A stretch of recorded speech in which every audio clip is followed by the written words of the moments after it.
At school and at work, black people are routinely reprimanded for their hairstyles. Although some may think that hair is merely a physical identifier, it sure means so much more. And in light of the events surrounding the Clicks advert, there's been an outrage on how offensive the campaign is to black people. This brings under the spotlight the approval processes of adverts that border on racial lines and how their messages can be conveyed without being offensive. Now, this morning we'll be discussing and looking at why in the year 2020 black women are discriminated against or laced with judgment because of the way they choose to wear their hair.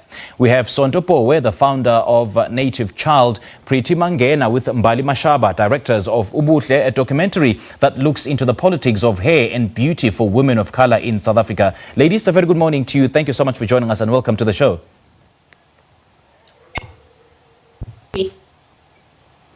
All right, Sonto, I'm going to start with you. Where are we as a nation with regards to hair issues? It seems like it's a fight that will never be put to rest.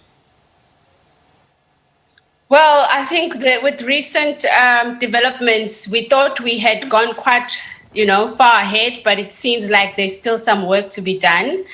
But, in terms of the industry and us taking care and going back to our natural roots, that has been a growing trend over the past couple of years. So there, I think we as black people have done a lot of work to try and dispel all the stereotypes and the myths that are out there. But yeah, as we've seen, not everyone is on board. And why is natural hairstyle considered quote-unquote other in most beauty products? Sorry, can you repeat that? I mean, why is it that natural hairstyles are considered other in most beauty products? I don't know. I think it has a lot to do with the political history of our country. Again, perpetuating these incorrect stereotypes. But I mean, we all know that there's absolutely nothing wrong with natural hair and our natural hairstyles.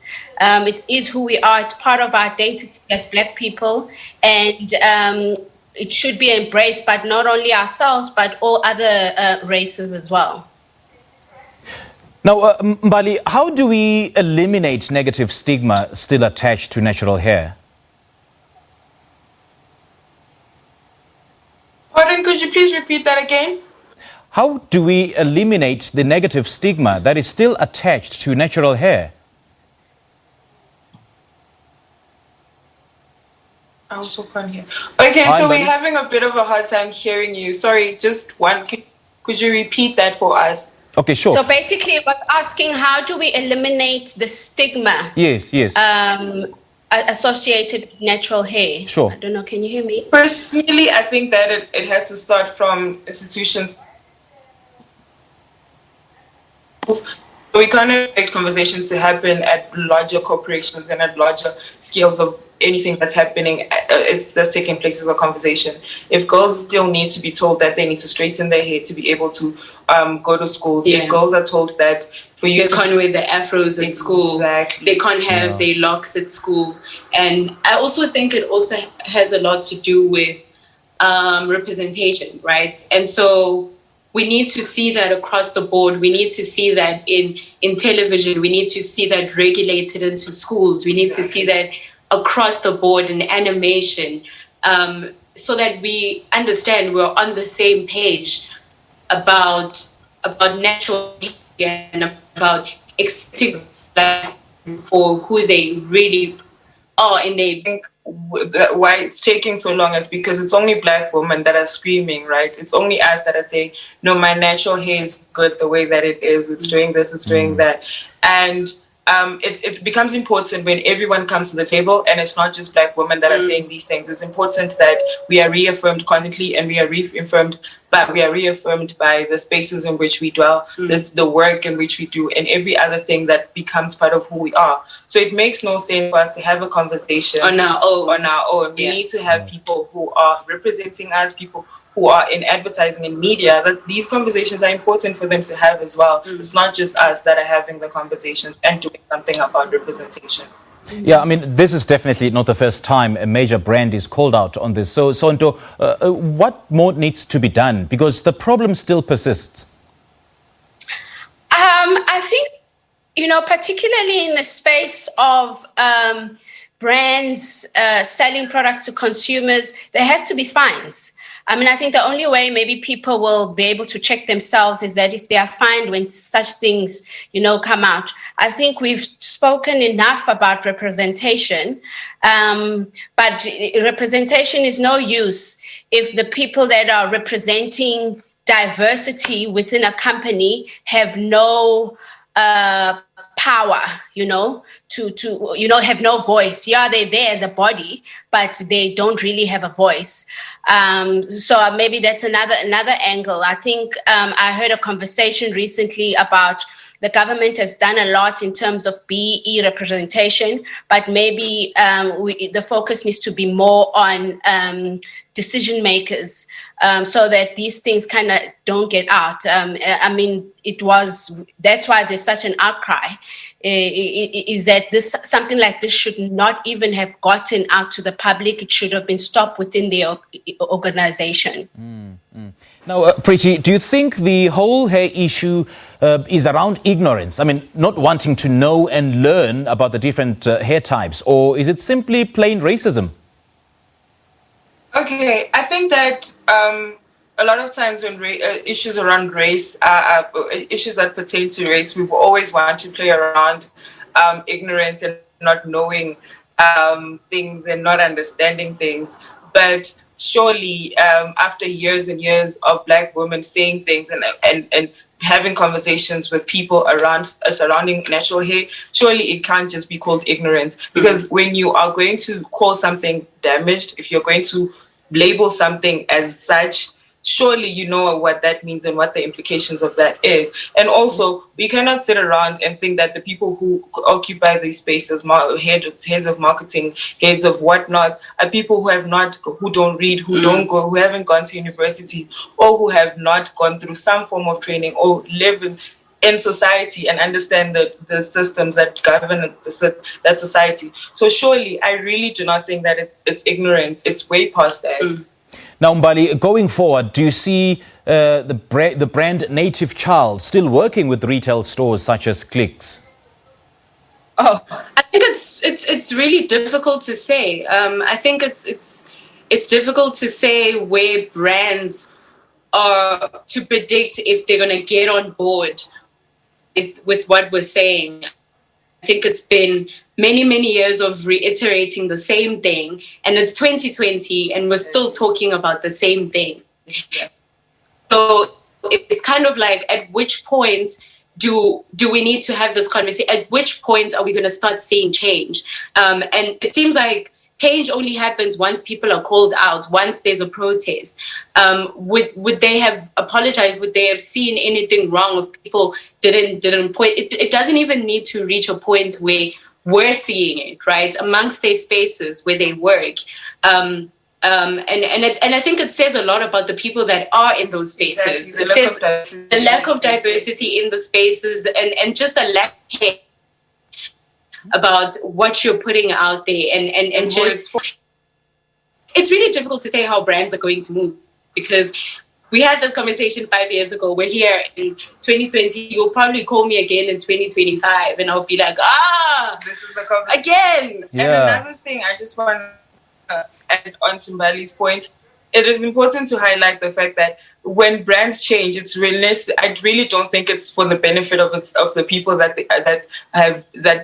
call them out. It's usually because of the fact that they need to constantly adapt to a new norm or a new standard. It's never usually about actually making sure that implementation of diverse people who work in those spaces and will be able to do the job. Marketing heads that are Black women surely need to be in these spaces, because they're the people who understand what it means to represent a Black woman, what it means to grow hair and grow hair that is politicized. That's very important to have those type of voices in corporate and in important positions in these companies.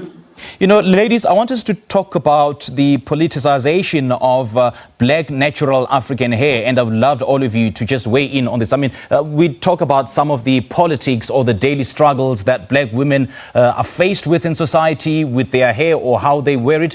Why is Black African natural hair such a political issue? Yet, I mean, it it's something that is considered a crown that a woman can wear with pride.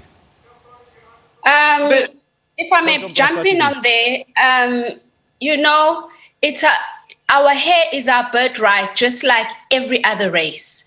You know, and I just feel like this type of politicizing, you know, stems directly from racism. These are just like almost like the ripple effects of us coming out of an era of like legalized racism, particularly in South Africa. I know that these issues, you know, tend to pop up in certain parts of the world, but certainly this should not have been a discussion in 2020 in South Africa after what we have been through. We see it. I mean, I remember at school, you know, being told braids are not allowed, or this is not allowed, that's not allowed, and yet not the same standards are given to people of other color. And you see also, I've also heard issues and whatever in the workspaces where they say dreads were not considered professional and afro is not considered. It's all about trying to police and control you know, people of color. And maybe right now it's almost like unconscious to a point where, you know, those kind of structures have not been unpacked and dismantled.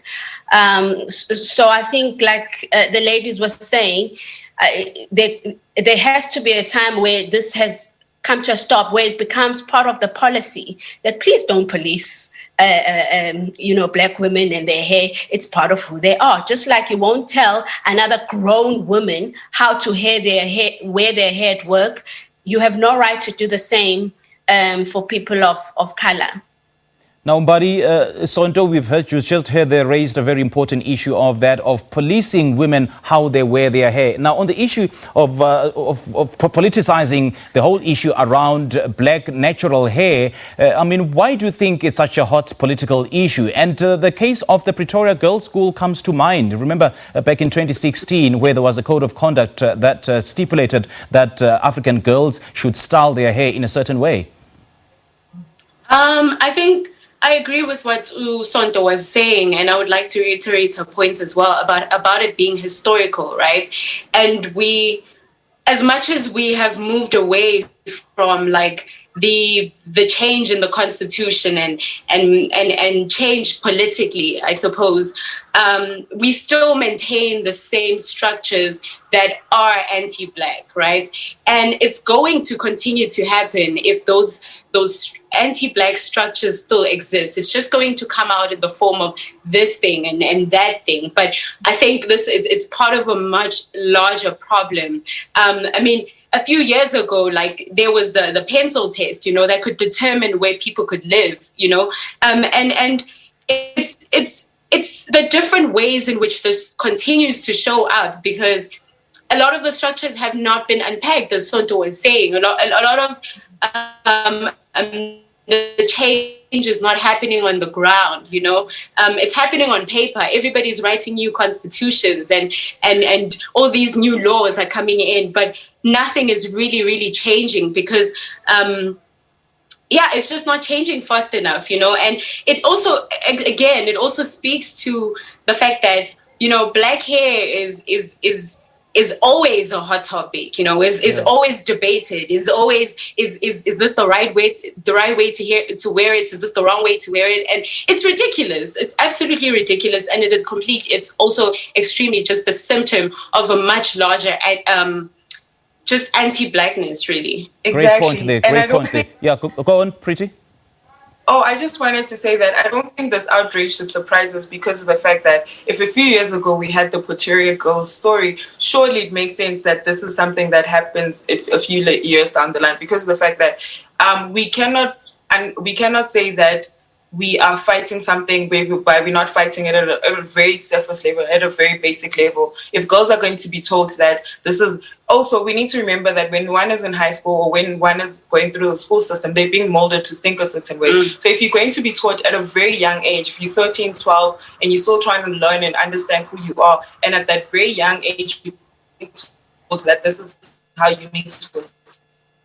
No, Pretty, we've just heard... Surely this is going to be a big blow.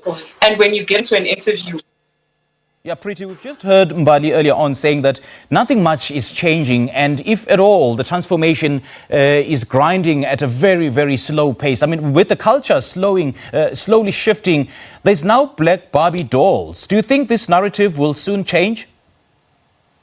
I mean, there's a lot of women and there's a lot of people who are actually doing quite great, amazing work in terms of making sure that black girls that look like them are being represented. Like like you mentioned, the black dolls that are being sold at stores and everything that's happening around the conversation with dark-skinned girls and natural hair being celebrated a bit more. I do think that these are acts that are very important into making sure that we start driving the conversation and we start driving it into the right way. But I don't think it's enough. I really don't think enough, because we as a people who are being oppressed and who are facing this oppression can only do so much.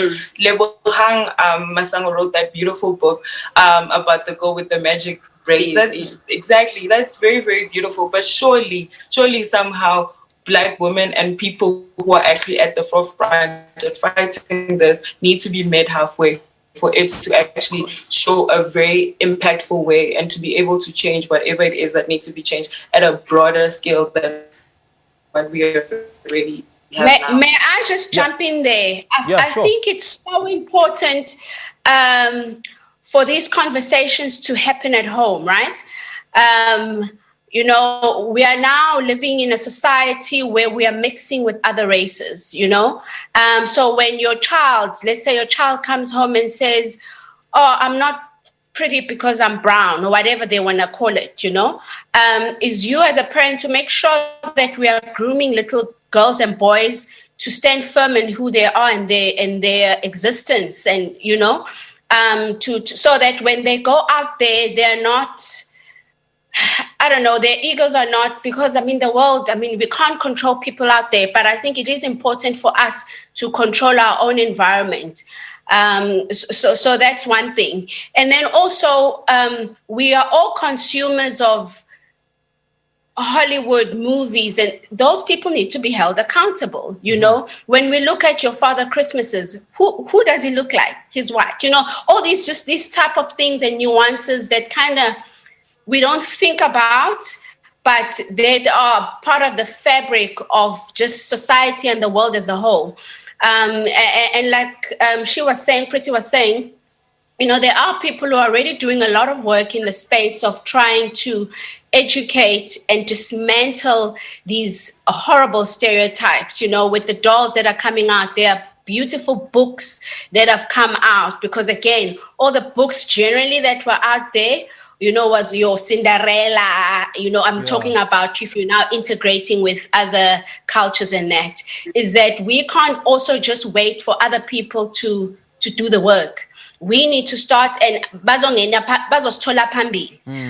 So I think it's important for us to continue to do the work, to open up these conversations more and have more and more people. I think as more and more people come on board, this eventually will be diluted, and hopefully we won't have this conversation 5 to 10 years from now. It's interesting you touched on the books of Cinderella, Snow White, and now back to the issue of Barbie dolls. We've seen in South Africa some Barbie dolls now being created in the image of our own South African celebrities, Lyra in particular. So do you think that this narrative is changing? Are we where we're supposed to be? And if not, how do we become active in our response? And how do we stay stern and put our foot to the ground? It's definitely making a difference. Whether the change is slow or not, often change is slow, but I do believe every drop counts. It's no use to say, well, it's not changing, and we complain about it, but let's rather be proactive. I think that's my stance on it, is that let's rather be proactive and continue to make the change in our own spheres. So if you're a teacher, make sure that you are you are open-minded and you're teaching whichever kids that are under your umbrella. If you're in a space of hair care and products, that you are contributing to the diversity and the needs of your consumers, particularly Black consumers. If you're in the space of television and movies and whatever, make sure that there's representation there. So wherever you are, do your part. All right. Sonto Pooe, Pretty Mangena, Mbali Mashaba, you ladies are absolutely amazing. I love your thought processes and I love your way of thinking. We do appreciate your time. Thank you so much for having Thank you us. so much.